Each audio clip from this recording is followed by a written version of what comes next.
Hey guys, Gallic here. Today we're going to be getting into how exactly I was able to build my own 500 AF or 500 Cr500 aluminum frame, as it's known. So basically, I'm going to get one thing straight out of the way, and sorry about the background noise. It is what it is.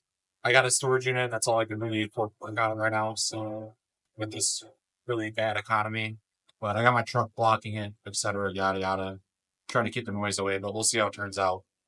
But anyways, um, one thing you're gonna have to know right away is you're gonna either have to know somebody who can TIG weld, or you have to be able to know how to TIG weld, or you have to have a buddy with a TIG welder that you can borrow and learn how to TIG weld. I personally don't know how to TIG weld. I used somebody else who knew how to TIG weld, and we traded work with each other. And but otherwise, everything else is done exactly by me, and I pretty much fabricated everything. I just told him what to weld. So, without further ado, I'll get you over here, and I'll start talking about exactly what was done and step by step, so it's easier for you to know how to do your own bike. All right, guys. So the first things you're gonna want to get out of the way with your bike, specific to you, is what year frame do you have, and what year engine are you starting with? Most of the time, so once again, sorry about the wind, but most of the time you don't get to really choose what you have. If you can, ignore my number plate. If you can choose one thing, usually you can't choose the other. So I started out with a 15 frame, and it was a 450 15 frame, and they offer kits on eBay, and that's where I bought mine, and I'll show you that right now. I'll put it up on the screen. So your kit is going to come with the front Y bar of the frame, essentially. It's like the Y part of the frame that extends out. I'm sure I'm saying the wrong term here, but it doesn't really matter, you know what I'm saying. And then it's going to come with your pipe mount, your head stay mount, and CDI mount, and your lower mounts for your bottom rails of your frame, for the lower mounts on the Cr500 engine. Now what it's not going to have is, as you can see here, the radiators specific to your bike are not going to be there.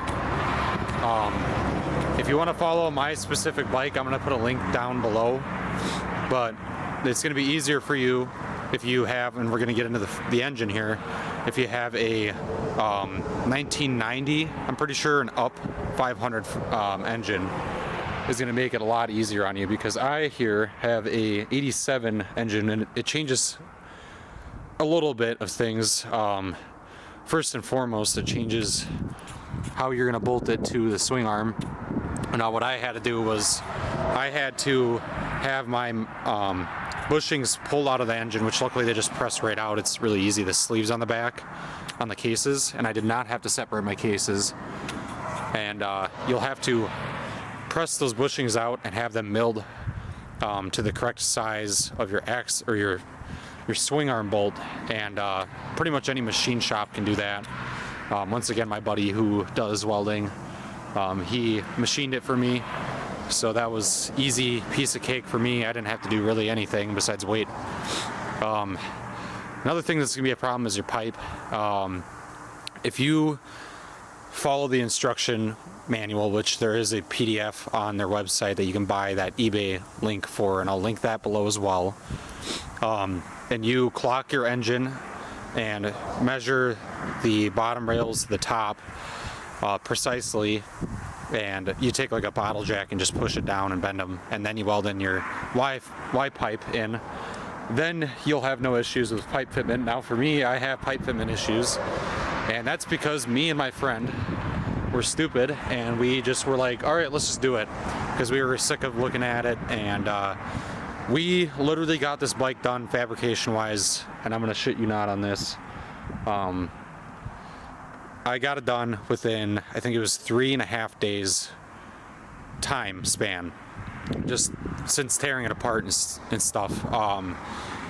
That, you know, like hour wise, I would say probably 12 hours of straight work. If we were to just have woken up, knew what we were doing from the start, it was 12 hours on the dot of work, which is pretty incredible. But that being said, I'm gonna have to have a new custom pipe fabricated because we had to essentially weld this, cut it back and such, and it's definitely not tuned correctly to the, there's I don't know what it is, but volumetrically there's a scavenge effect from your pipe, and if it's not dialed to your engine correctly, I'm going to call it that, it will not scavenge the same way as it would if it were tuned properly or has the same or the correct length. That's a whole nother thing. I don't understand how to really tell you anything about that specifically, but it's something to do with physics. But yeah, anyways, my radiators, you can buy pretty much any custom radiator for $500 for any Honda frame. I don't really know how that's going to work for any other brand of frame, but I'm pretty sure every single year has been made so far. Now, as you can see, I don't have a chain on it, and the wheels that you saw in the original video are off of it. I'm currently waiting on, I took the 15 forks off of this to update my other bike because I'm going to get different forks for this. So it's sitting on a Cr500AF from 06 forks, but just ignore that. I am going to run gold wheels, but I actually think that the silver wheels make it look a lot better than it was with the red. Kind of contrasted it too much, but that's just my personal preference. Maybe somebody else liked it the other way. I don't really care, it's mine. But anyways, so the first things you're going to do is you're going to cut the frame down here below, behind the pipe here, and then you're going to cut up here, and they're going to give you specific measurements, and that's going to be up to you. That's what you're going to do or not. If you don't do that, you're probably going to have to get a custom pipe made or different triple clamps to set it up further the angle of the forks. So keep that in mind. And then the only other thing you're going to have to worry about is your airbox. For me, oh, and the gas tank, I'll get to that in a second. For me, the airbox there, I found a adapter, a boot adapter. This is really annoying, sorry. I found a boot adapter on eBay as well, which I will link below, for, and it wasn't even specified for an 87, it was just Cr500 in general to the 15 frame, and they're custom molded in Australia, and I had to wait for that for a while, but that ended up working out perfectly for me, so I was able to run the OEM airbox. And then for the gas tank, they make this, I'll just post a photo of it, I'll try to get it up here. They make like a plate that covers where the fuel pump used to be, and it just goes to an NTP fitting and then, you know, to a line, which I want to make a better on-off switch than that, but it is what it is. I got it working, I got to ride it, and now my CDI is broken, so for video purposes, if you want to hear it, I'll post that right now.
But anyways, so the pro circuits on the back here, I custom welded that actually with, I'm not proud of it, but I just welded it, booger welded it together with some pipe, and it's pretty cool, it sounds good, and I'll post a video of that now too.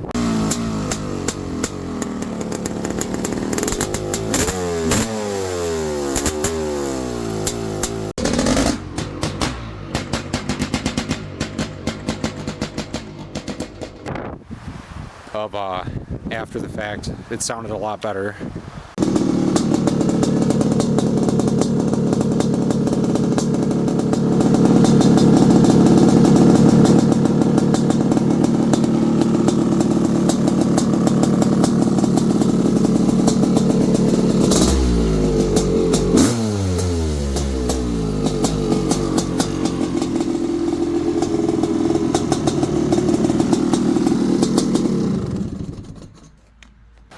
But yeah, and then you're gonna need radiator hoses, which honestly I was able to make mine work, but if you're just wanting a bolt together kind of deal, you're gonna have to go ahead and probably order a set of those. But yeah, guys, as I said at the beginning, anybody can do this. This isn't a like thing that people can't do. If you're curious of how you can even find a welder or a guy who'll do it, just type in on Google local machine shop to you, and Google will come up with many results, and I'm sure somebody will be willing to work with you by the hour. And honestly, the amount of time, as long as you fabricate it and have it all ready so they can weld it in, and that including the lower mounts there, all ready to go and cleaned off, you'll pretty much, I don't know, I won't, not gonna try to tell you how much time it's gonna cost you, but I'm gonna say if you just had them welded all together and you didn't fabricate it with him, I would say like 3 hours max, just welding and stuff. So not bad at all. For my exhaust mount, I actually didn't need this anymore, but that's the first one I had mounted in. I might just cut that out of the way now so it doesn't poke out anymore. And then as for wiring, that's another thing. Oh, and there's a mount up here too on the subframe. Wiring, I am not gonna lie to you, I just kind of stuffed it all in there. I wanted to ride it, I wanted something done, and that's what I do. I hack shit together sometimes, not all the time. I make sure I know what I'm hacking together, the risk, to reward. But pretty much the wiring from the Cr500 you'll need to, and that I just kind of bundled up, zip tied together, and just kind of shoved by the gas tank. And I'm not even going to show you because it's embarrassing, but you could probably do a better job than what I did. Pretty much all of this, you could probably do a better job, but that's the point. This isn't something that, nobody can do. Obviously, you're going to need money. But for me, what I did was I just traded an RM250 that I got for the 15 CRF 450, and I ended up parting out the engine on it, and I got cash on top with it, and it had a blown up engine. I parted it out, what I didn't need. Definitely keep your gas tank. Cannot remember. I don't think I really kept anything. I didn't keep any exhaust or the intake boot. Unfortunately, I did keep, but I didn't know I didn't need it. But it was a just in case kind of a thing, and the radiators I kept. But anyways, yeah, I ended up trading that, and then I had that frame, and I traded a Banshee, unfortunately, for a 500. Well, I don't know. I'm pretty happy with my trade, but you can be the judge of that. I can post the photos and videos of that thing too. They're on my channel too. But anyways, yeah, so I got the 500, and then this has been a dream of mine to do this, but I was wanting to keep that frame, but I was already stretched, and I didn't really care for it that much, being it wasn't perfect, and how much money I could get from a roller. So I recouped the money from the roller, and actually that frame I kind of didn't like, because the rear bolts for the swing arm that tighten the chain up right here, they were stripped out, and they actually caused that chain whack. So that was my JB Weld job, and once again, I'm a guy who likes to get things done, and only a little bit chipped off. And honestly, judge me if you want, but for me, I like to get stuff done, and I like to ride it. And I knew that this motor was just rebuilt with paperwork, so for me personally, why tear the cases apart when I'm going to do it later on, just to repair a case? And I got my buddy who can do it too, but that's just me. Purists are purists, and I'm not a purist. I'm here to have fun, and that's what I do. So But yeah, if you were ever thinking about doing this, it does not have to be expensive.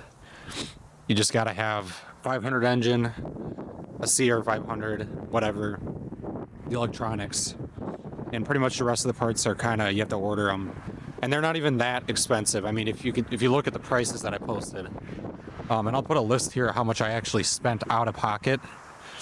Bikes traded not included, but yeah, I mean, and honestly, I got that RM250 for on the low because I got a Cr5 250R and then fixed that, and I only got that for $1,000 early on, and just kind of traded my way up to that RM250. So really, I wasn't in super deep for the threshold, and I'd say $1,000 after fixing it. So that's just me. I'm that kind of a dude. I mean, I got that for really cheap, dirt cheap actually, $1,800. Pretty incredible, isn't it? But I had to pull the motor out of it and put a new one in. That's another video that I have posted, which quality isn't great on that, but you can go look at that for yourself. But that's the kind of guy I am. I just make do with what I got, and I make money whenever I can to recoup my fun. So sorry, I had a battery swap, but yeah, so that's my 2015 AF with an 87 500 engine. Like I said, the CDI is broken on it right now, and I need to get a new pipe done on it anyways, so I can't exactly start it. I don't know if I mentioned that the CDI was bad, but it's been intermittently running for me, and yeah, it's going to be pretty expensive to get one of those, but they do offer them through Honda still, and they work from the newer years. You just have to, I'm pretty sure you just have to reconnect it differently, which is fine. Yeah, it's a pretty nice bike. This is my color scheme. I like my color scheme. You can judge it all you want. I like the kind of like almost retro modern feel, and I like bright colors, and I actually like to wear dark colors, so it's kind of funny that for me I like my dirt bikes to be lighter colored, but that's just how I am. I'm trying to think of anything else. Chain alignment, just make sure when you're setting your motor in to align your chain. I mean, that's pretty straightforward, I would think. Let's see, what else? The radiators that I got, like I said, they bolt right on. I'll definitely be posting every link for every part I had to buy, but those were the main ones that I had to buy, and I didn't have to buy anything else other than that. Definitely don't part out anything until you know for sure you have everything you need. Like I said too, I mean, it's kind of expensive. It depends on what you do and how much of a perfectionist you are and how you are with your money too. So, but I don't think there's anything else. If anybody has any questions down below, you can ask. I will tell you. Like, you know, like the clutch up here, you're gonna need that from your 500. Your throttle tube, obviously your carb, but I think that's about it. Honestly, for me, I'm gonna get into the feel of how these bikes are. People say that they vibrate too much. Well, unfortunately, the old frames did too. To me, I don't feel the difference in the rigidity of the frame vibrating more. I have the upgraded the rubber bushings on the handlebar mounts, and I don't know, it didn't really, it's never affected me from the start. I mean, it did help, but for me personally, I guess I'm 24, so you know, take my word with a grain of salt. If you have arm pump really bad right away, that's going to be different for you, but for me, I don't know, I guess I'm fine with it. It doesn't really affect me that bad. Just holding on is really almost more of a challenge than the vibration alone. So, but that's just me personally. Let's see, what else? Oh, I guess just how it handles too. It handles like it did before. I mean, I've ridden a 2015 250F, so I know pretty much how these feel. And I'm sure it's the same, but actually it handles better, or it handles the same if not better. Rotating mass, there's no extra weight. It's actually pretty light. I mean, I could probably pull it off that stand fairly quickly, and but it's kind of incredible how light it really is. I mean, obviously, I didn't take a weight measurement before and after, but I think, to me, I think it's way lighter than the stock frame, but I could be very, very wrong too. It could be heavier, but it feels like you can really toss this thing around.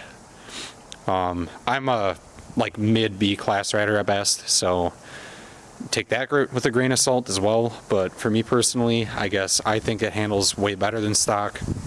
A lot of guys are worried about that too, being the geometry maybe gets changed or somewhere, but really your suspension geometry isn't changed at all. Nothing's unchanged, it's just the rigidity of how you weld it together is the only thing really changed, which there is frame flex, and you can go down a whole rabbit hole with that too. But for me, personally, if you're wondering my opinion, I don't think there's really that much of a difference between the 450 being in it, or 250F being in it, and the 500. Obviously, besides the power to weight ratio is absolutely freaking insane. The only other thing I'm going to add to 500s, I don't know. I think that they are very powerful, but I think it's the raw factor of how they hit. To be honest with you, I don't know what my camera's doing here, to be honest with you as well. The power is the same almost, essentially, as a 450. So really, I would say if you were gonna swap out a 450, if anything, you're losing power. You know, your traction benefit and everything, you're kind of losing that, if anything. But if you're like me and you like two strokes and you like old bikes, then this is your thing, and you want modern suspension and, you know, the modern feel with it, this is what you do. So you're going to lose your traction capabilities, your low end, your torque. That gives you that traction, your traction control module, which obviously mine had all of that, your EFI, but that's your takeaway. That's what you do to get this. So for me personally too, the fun factor has been increased by a gazillion doing this. So I love it. I think that if anybody has the ambition, they should do it too. And if anybody has any questions, like I said, you can comment down below and ask. I visit YouTube frequently. I'm actually more of a watcher than a videotaper, but that's, I guess, all I've got for today. Oh, your kickstart. Your kickstart will not rub if you do it right. Unfortunately, I did not do it right, but when I get my custom pipe made, that will obviously not be an issue anymore. But yeah, anyways, ignore the rear tire on that too. That's from the other bike. But I think I pretty much covered everything. I probably should have made a notebook. I have ADHD really bad, so I'm sure this is going to be discombobulated when I go back and watch it, and for everybody else, they're going to be like, what am I really listening to right now? But that's just how I talk and think. So, but yeah, if you have any questions, comment down below. And I'm going to get more video of this summer. I'm going to get a new set of forks. I didn't really want the air forks on it, and I updated my 06, which is in here, with the other forks that were on this, so it was kind of a win-win. And I'll be getting gold wheels put on that, so there's going to be some money involved before I get that done. As you can see, I didn't like how the red contrasted on that bike, so that's why I pulled them all off, and the forks and stuff really modernized this thing. It feels really cool, or really good for what it is now. I know I need to get a mud flap. I got a Banshee project again, so we'll be doing that soon. I got to get powder coat done. There's the motor. RM250, my mentor's bike's still back there. I have a couple other bikes I still have to make videos on. But I really gotta, I just got this camera, so I gotta just start actually filming stuff, which I will be doing this summer. So, but I gotta wrap this up. Appreciate you guys watching. If you want to see more of this thing, there will definitely be more riding video. And if you need more tech video, you can comment below. There's forums on Facebook. I'm gonna link those below too. They are super helpful. Those guys know way more than me. But if you want to just ask a guy that's regular like me, you can always ask me. I'm not gonna give, I don't know, I'm not gonna boast it's the right answer or the wrong answer, but if you want something that gets going, I guess I'm a guy you can talk to. I know how to tune them really good too, so or two strokes in general. So you can always ask diagnostic on engines and stuff. But yeah, I gotta wrap this up. Thanks for watching, guys. Stay tuned, subscribe. I'll have more videos coming up soon here. I'm probably gonna hit a race this year too, so definitely gonna have a video on that. And then we'll get some more video on this, and just comment below what you want to see. But yeah, anyways, I'll stop yapping here. See you guys later.